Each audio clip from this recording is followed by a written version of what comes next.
بسم اللہ الرحمن الرحیم۔ السلام علیکم۔ حضرت رابعہ بصریہ کے واقعات۔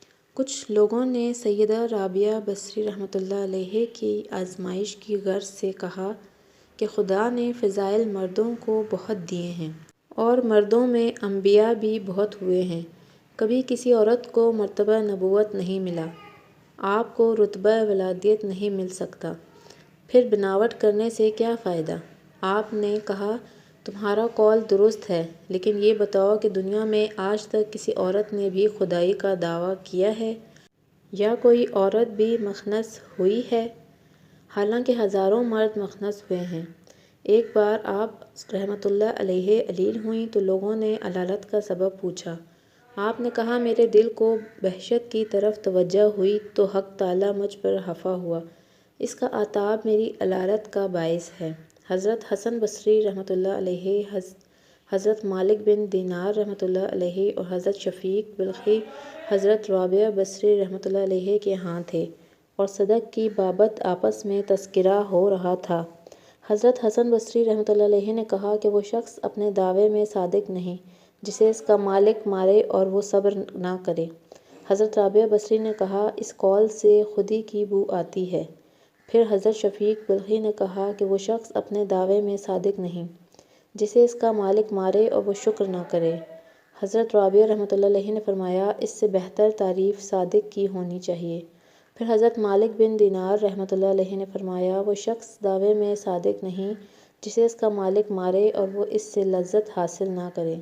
حضرت رابعہ رحمۃ اللہ علیہ نے پھر یہی فرمایا کہ اس سے بہتر تعریف صادق کی ہونی چاہیے۔ ان تینوں بزرگوں نے کہا کہ ہم لوگ اپنے اپنے نزدیک تعریف کر چکے ہیں، اب آپ بھی کچھ فرمائیے۔ حضرت رابعہ بصری رحمۃ اللہ علیہ نے فرمایا وہ شخص اپنے دعوے میں صادق نہیں جس کو اپنے مولا کا دیدار حاصل ہو اور وہ اپنے زخم کی تکلیف کو بھول جائے۔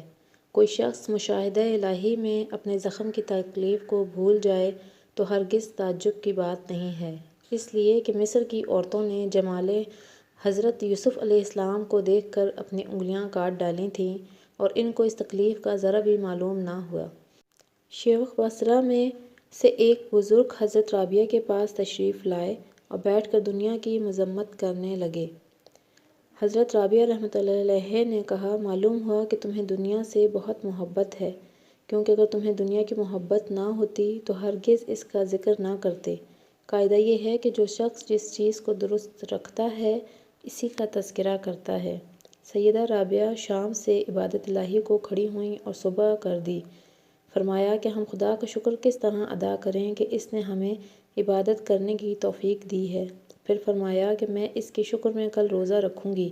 آپ مناجات میں کہتی تھیں کہ اگر قیامت کے دن مجھے دوزخ بھیجے گا تو میں تیرا ایسا بھید ظاہر کر دوں گی جس کی وجہ سے دوزخ مجھ سے 1000 برس کی راہ پر بھاگ جائے گی، اور فرماتی تو نے دنیا میں جو حصہ میرے لیے مقرر کیا ہے اپنے دشمنوں کو دے دے، اور جو حصہ عقبہ میں میرے لیے رکھا ہے وہ اپنے دوستوں میں بانٹ دے، کیونکہ میرے لیے تو اللہ ہی کافی ہے۔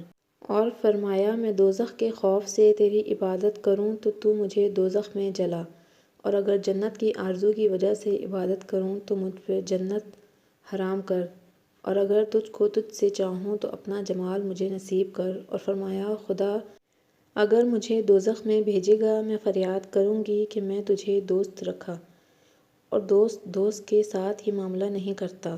غیب سے آواز آئی اے رابعہ رحمۃ اللہ علیہ تو ہم سے بدگمان نہ ہو، ہم تجھے اپنے دوستوں کے قریب میں جگہ دیں گے تاکہ تو ہم سے بات کر سکے۔ اور فرمایا خدا میرا کام اور میری آرزو دنیا میں تیری یاد ہے اور آخرت میں تیرا دیدار، آگے تو مالک ہے جو چاہے کر۔ ایک شب کو عبادت کرتے وقت آپ نے فرمایا خدایا میرے دل کو حاضر کر یا میری بے دلی کی عبادت کو قبول کر لے۔ جب آپ کی وفات کا زمانہ قریب ہوا جو مشائخ آپ کے قریب تھے ان سے آپ نے فرمایا تم لوگ اٹھ جاؤ، فرشتوں کے واسطے جگہ خالی کر دو۔ سب باہر چلے آئے اور دروازہ بند کر دیا۔ ایک آواز سب لوگوں نے سنی اور وہ آواز یہ تھی کہ اے نفس مطمئنہ اپنے پروردگار کی طرف رجوع کر۔ اس کے بعد دیر تک کوئی آواز نہ آئی۔ لوگ اندر گئے، دیکھا کہ آپ کا وصال حق پر ہو چکا ہے۔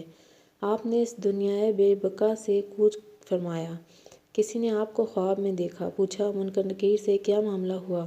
آپ نے جواب دیا، جب منکر نکیر آئے اور جب مجھ سے انہوں نے پوچھا تیرا رب کون ہے، میں نے کہا پلٹ جاؤ اور خدا سے کہو کہ جب تو نے ایک عورت کو باوجود اس کے کہ تجھے تمام مخلوق کا خیال تھا کبھی فراموش نہ کیا، پھر وہ کیوں کر تجھے بھول جاتی؟ حالانکہ دنیا میں بھی اسے تیرے سوا کسی سے سروکار نہ تھا، کیوں فرشتوں کے ذریعے اس سے سوال کرتا ہے؟ ویڈیو اچھی لگی ہے تو اسے لائک شیئر کریں اور چینل کو سبسکرائب کریں تاکہ آپ کو ہماری ویڈیوز ملتی رہیں۔ شکریہ۔